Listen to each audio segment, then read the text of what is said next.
Hi, Becca C. Smith here, and today I'm doing the Writer's Significant Other tag created by Bethany Atazadeh. I saw it on her channel and I loved it, and then I saw it on Laura Wright's channel. I'll link them both below, and You'll blink them? I'll blink them. I'll link them both below so you can check them out because their videos are great.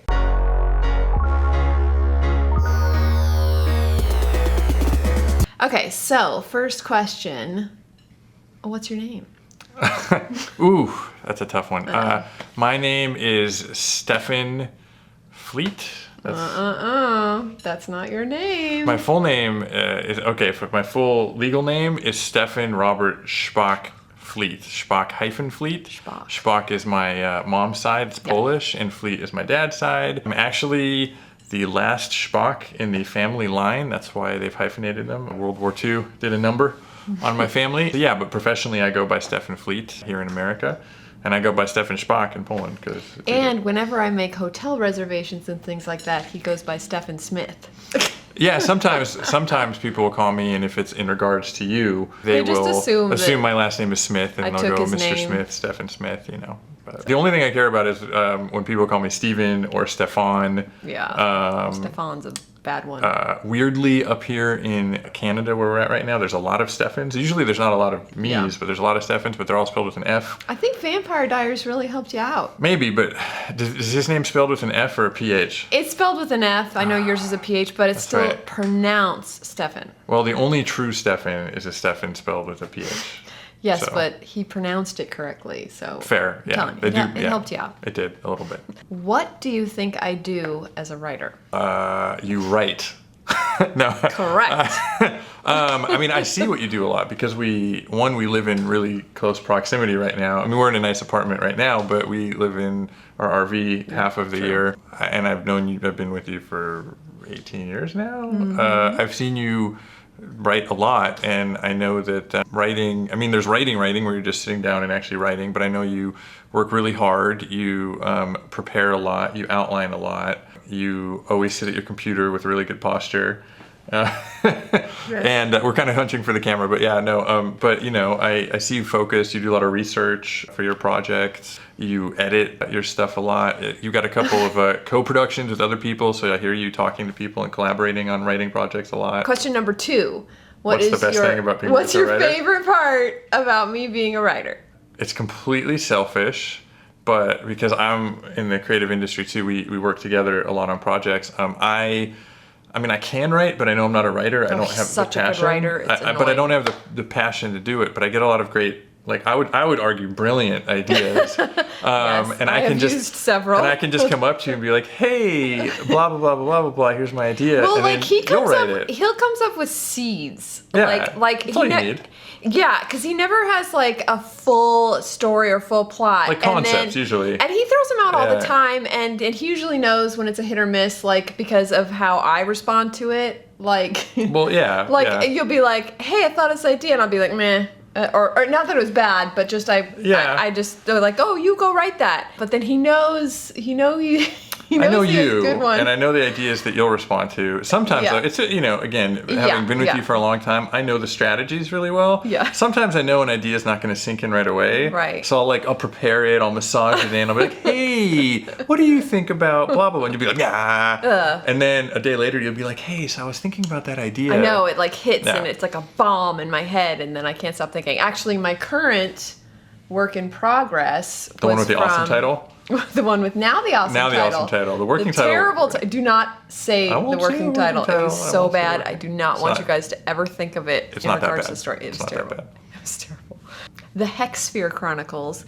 Now, that actually was from a seed of his idea. He came out and he said something. It ended up being something totally different.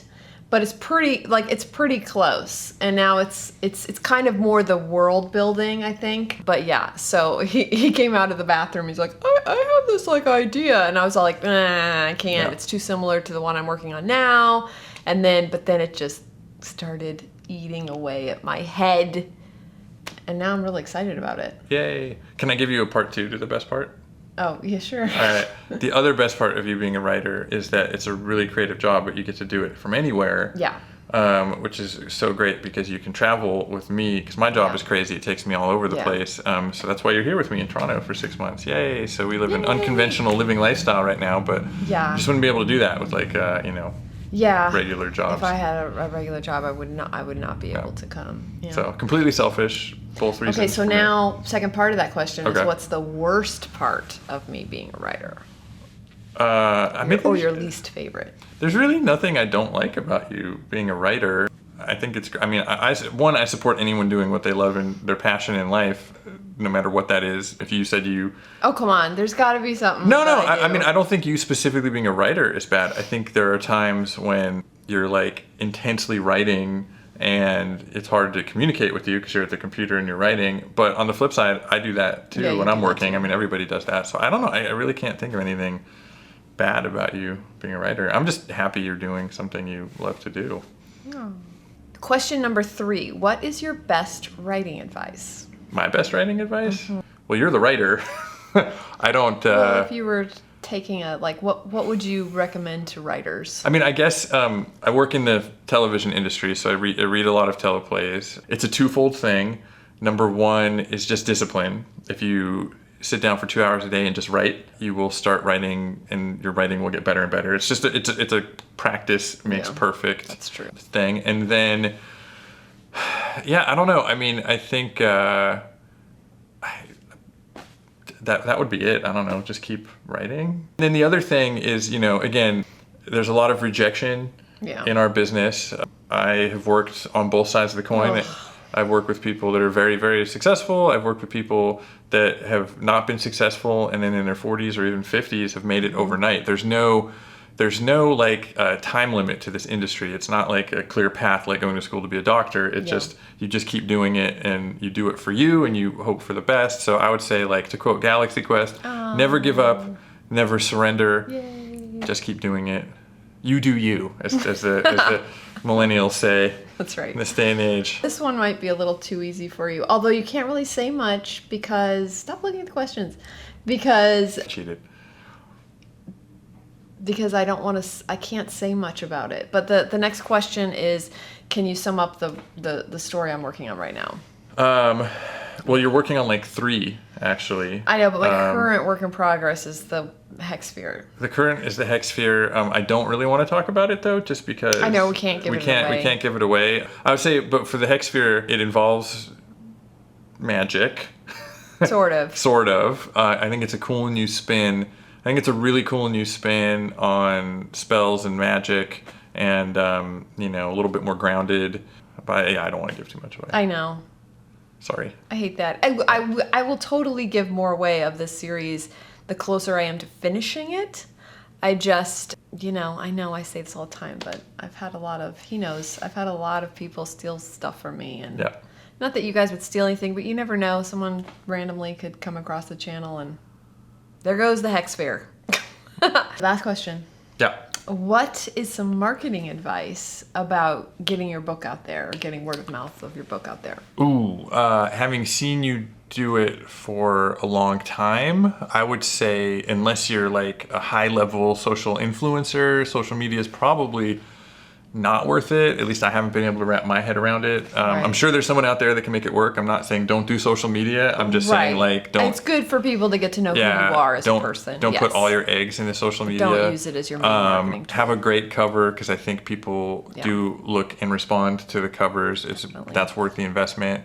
Paid advertisement, not like big expensive ones, but like the targeted ones on Facebook and Amazon, I've definitely seen work for you. Yeah. Back in the day, I think BookBub was huge, but I think now it's like impossible to get into. So it's not impossible, but usually the only times I get on it is like once a year if I'm lucky. Yeah, I don't know if you're using any more similar plan. Listing sites or not right now. I don't know if they work. Oh yeah, I do. Bookrilla, You never know which one's going to become huge next. So might as well. Obviously do anything free that you can. But yeah, in terms of if you have a little bit of seed money, do that. And then from what I've experienced with you, the amount of books that you have is really important. Yeah, that does help. Because the one nice thing about books is that it's not like other things where after you do one, it goes away and no one cares. If you have a collection of books and someone reads book 12, they might be interested and go back and get your whole series. And then you get kind of more marketing because you have more pages on Amazon with more books. Yeah. You can use some of the seed money from book 1 to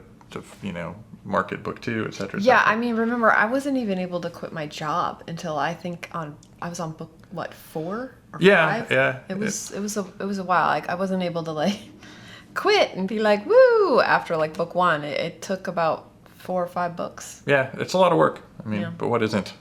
So. Very true. Well, thank you. You're welcome. I don't know if anyone really got to know you all that much more, but I'm 6'2". But now they know how you feel about me and writing. Yeah. Well, I love you so much. All right, guys. Well, thank you so much for joining. And Camp NaNoWriMo starts tomorrow. And mini announcement, I'm actually going to be doing daily vlogs. Hopefully. I mean, that's my plan unless I burn out. But I am hoping to do a vlog every day of camp.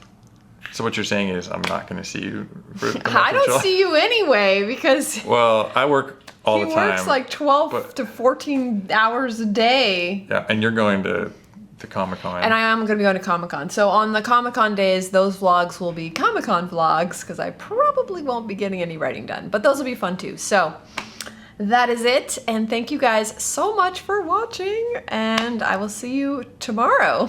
Bye.